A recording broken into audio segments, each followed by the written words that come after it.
Welcome to Wiser Dialogue, conversations with women of color about issues, policies, and research that impact our lives.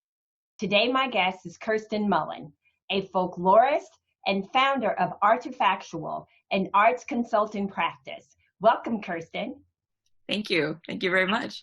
I'm glad to have you. And I guess I really should have added in that intro author, which we will talk about later in the segment. Really excited to hear about the book. This is Black History Month. When I first met you, it's hard to believe that was like 20 years ago. You were doing work on midwifery. Let's start with just the conversation about what you were doing and how you got into that work, and tell us why midwifery is such an important part of the African American experience. Thank you. Yes, so I was a student in the graduate program at the University of North Carolina at Chapel Hill in the folklore department. I was especially interested in a Black American midwife in North Carolina, Tassie Bobbitt Vaughn. And I was excited to know that this woman was still practicing midwifery. Across the South especially, there were historically never enough physicians to go around.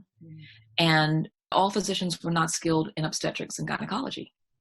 So midwives have been with us probably forever. Someone there to support the woman in childbirth. And of course, frequently there are complications. The baby is born breech, or the baby comes too soon, or the mother is having other problems with her own health unrelated to the pregnancy. So with practice, certain women became sort of encyclopedias of knowledge.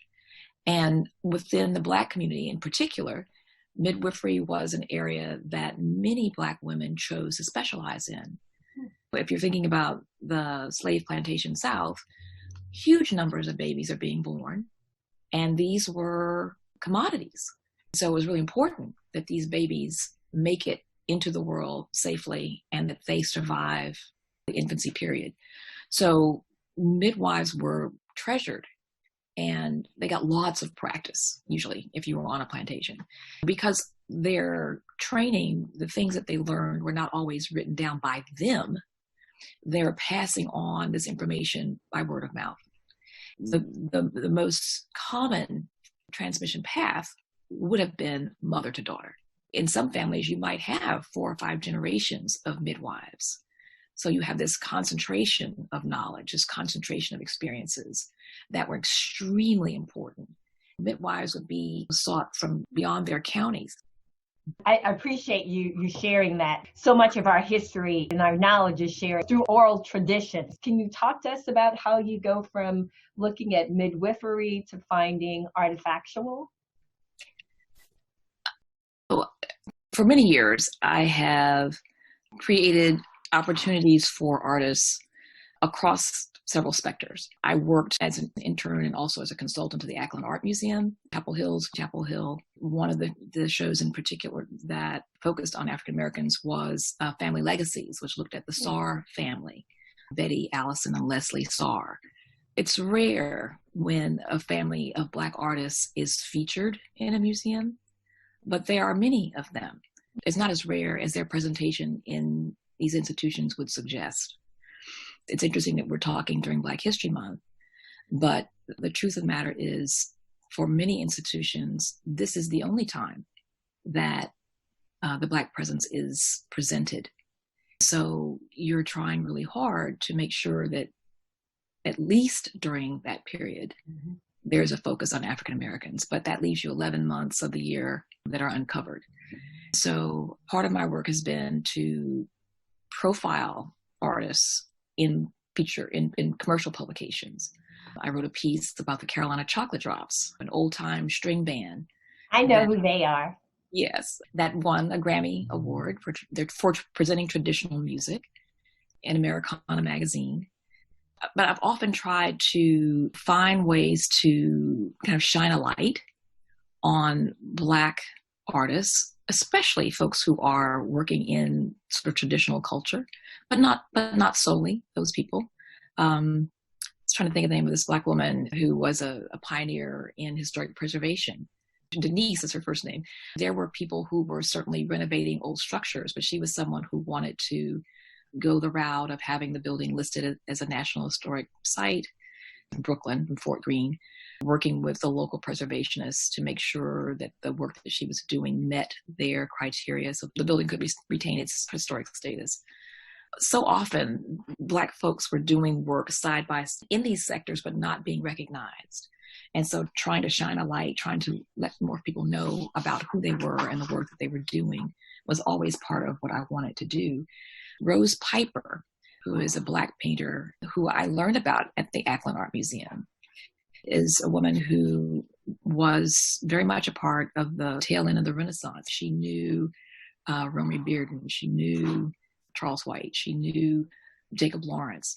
The Ackland owns one of her paintings called Slow Down Freight Train. And the work is included in a fabulous collection called Conserve a Legacy, written by Rick Powell and Jock Reynolds. And this was a project in which they traveled around to a number of HBCUs looking for the work of Black artists of history. And so I was asked to write an essay on Rose Piper for that fabulous compendium. One of the things that I discovered is that there were several occasions in which Rose Piper entered competitions where Bearden, for example, and Lawrence were also competing, and she won first prize. But hers is not the name we remember. The men were the ones who got she was mentioned in newspaper articles, but because of her family obligations, she was unable to continue her work as an artist full time. She was taking care of children, taking care of not only her husband was unwell and care of his parents. And so next year she's no longer painting. I think she spent some time working in a textile factory. She had several patents to her name. Some of these polyester prints that were so popular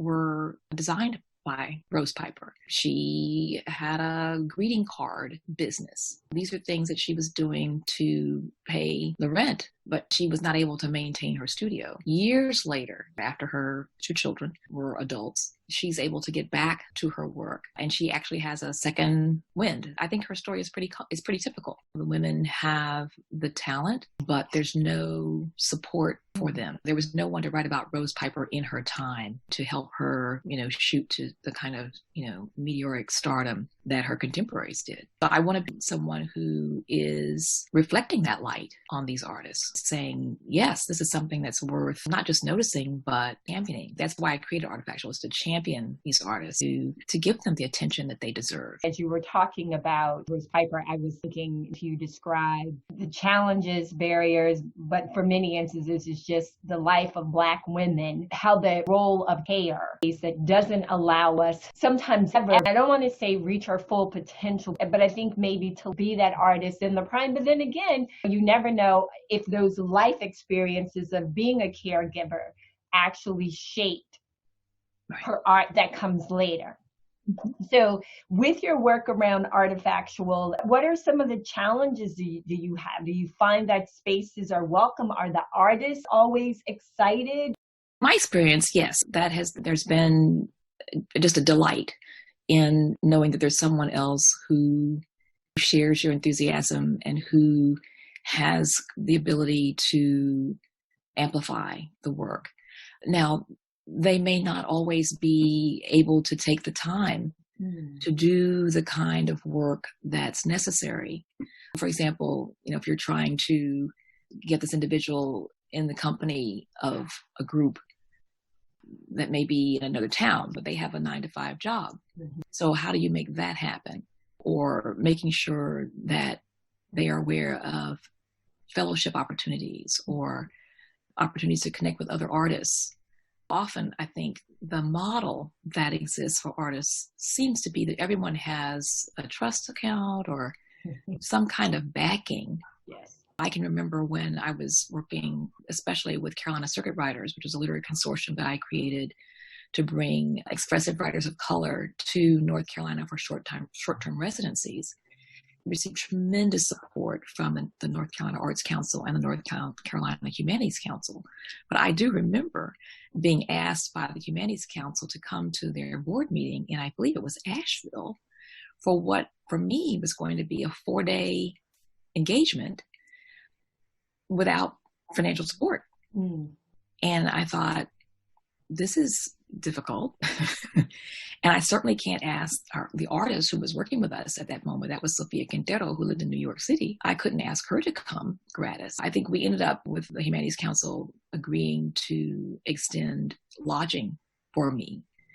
That's a big part of the advocacy work that I do. If you feature an artist and you want the artist to be available, or maybe the artist is the playwright or the director, and you also want the artist to be available to do talkbacks, question and answer sessions before, after the productions. Do they get remunerated for that? I would like to think so, but that's not always understood. So being their advocate is a big part of the work that I do. I think is a nice segue to talk about your work with the National Museum of African American History and Culture. You have an article in the American Prospect called Black Culture and History Matter. And a portion of that article talks about support for the museum. And I remember you telling me that it's not just important that when you're coming into DC from either direction, you can really see it, but it's proximity from slave auction blocks. So you talked a little bit about your role in that project. Happy to do so. Phil Freelon, who passed recently, is an architect who I knew, and we had worked on several projects before. And he was interested in competing for the opportunity to design the National Museum of African American History and Culture. So he pulled together a concept development team and asked me to work with them. And my first assignment, as I recall, was to help justify the location of the museum. I think Smithsonian was thinking perhaps they would locate it in a different state, maybe Maryland or Virginia. And so the first major assignment I had was to help build the case for placing the museum on the National Mall. So I actually looked up the specifics for that, because my recollection was that when Abraham Lincoln was a legislator, that he had been in a boarding house that was within close proximity of one of the two slave auction or slave pens that were in the district. Slavery was legal in Washington, D.C. until 1850. And there were huge numbers of enslaved Black people in the district. So I have a quote here from Lincoln. This is in 1854. So he's observing one of these slave pens from his workplace. And he says, "The North clamored for the abolition of a peculiar species of slave trade in the District of Columbia, in connection with which, in view from the windows of the Capitol, a sort of Negro livery stable, where droves of Negroes were collected, temporarily kept, and finally taken to Southern markets precisely like droves of horses, had been openly maintained for 50 years. Okay? So it wasn't a fly-by-night operation at all. You know, there was the Washington, Roby, and Williams slave pen, and some would say just across the street was the Yellow House, which was a 3-story building, and in the basement they had a slave pen, and they would bring the slaves out to the auction house in the daytime. So clearly, our presence as enslaved people has a direct connection to that space. And the National Mall itself sits on a canal that was dug by enslaved Africans. So we very much belong in that space. It's a space we created. When I made that initial presentation to the team, Phil asked me if I would come on as the editor of the submission. It was like about a 5-volume submission. So trying to stay on top of all of the technical language, but also the descriptive narrative piece, help them to win that competition. I like what you said there, the descriptive narrative piece. People can see the numbers, but there's something about the narratives that make it, far more personal. The article in American Prospect has some aspects of not just about the ability of the Black community to support it. You lay out reparations and wealth inequality, which brings us to your new book called From Here to Equality, Reparations for Black Americans in the 21st Century. And your co-author is William Sandy Darity. Was there something about the work on the museum that said, yes, we absolutely now have to work on this book about reparations. So it's interesting. I think the question of reparations has been in my mind and in Sandy's mind for a long time. I think maybe the first piece that I wrote about reparations maybe was published in 2005, perhaps. But I was asked to think about this question recently and really, reflected on it for a bit. One of the things that came to me was a memory some 30 years ago, more than 30 years ago now, of introducing our older son to his paternal grandparents. And they're both deceased now. So I remember this kind of roots moment when my grandfather holds the infant Aiden above his head. And he said, the fifth generation. And I was puzzled a bit, and I didn't know exactly what he was referring to. And quite a bit later, I realized, he was born the fifth generation from slavery, right? On that side of the family. And this is significant in large part because my father's family, many of my relatives, my father's family, still live in calling distance from the white people who owned us. I learned that Lauderdale County, which is where we're talking about, in the northwestern corner of the state, is ringed by 3 adjoining counties that between 1877 and 1943 experienced 18 lynchings. Okay. So 3 in Lauderdale, where my family was at the time, 8 in Colbert, 5 in Limestone, and 2 in Lawrence. So the significance of being born 5 generations out of slavery was on the front of my grandfather's mind. For me, these are not new issues, not new conversations. I've always known that there were many, many, many Black people, maybe the majority of Black people I knew, who were hardworking, who were intelligent, brilliant people, but did not have, the kind of wealth or income to show for it. But it was always really clear to me that it wasn't because of a lack in them, that there was something else going on to explain what was in front of me. So when can we expect the book? It should be published by the end of April of 2020. One of the things that I like to ask all my guests, if you were to think about your experiences as a folklorist, the work that you do in terms of advocating for artists, and the work that you're doing around reparations and wealth inequality, is there a particular myth that you hear people say that you just really would like for folks to, one, know it's a myth? Well, certainly one of the things that I hear often about artists and the folks whose job it is to present them is there's no one, or there's so few people who are ready. There's so few people who can take the stage fully. I meet so many young people and artists of every age who have been doing just that in their communities over and over again.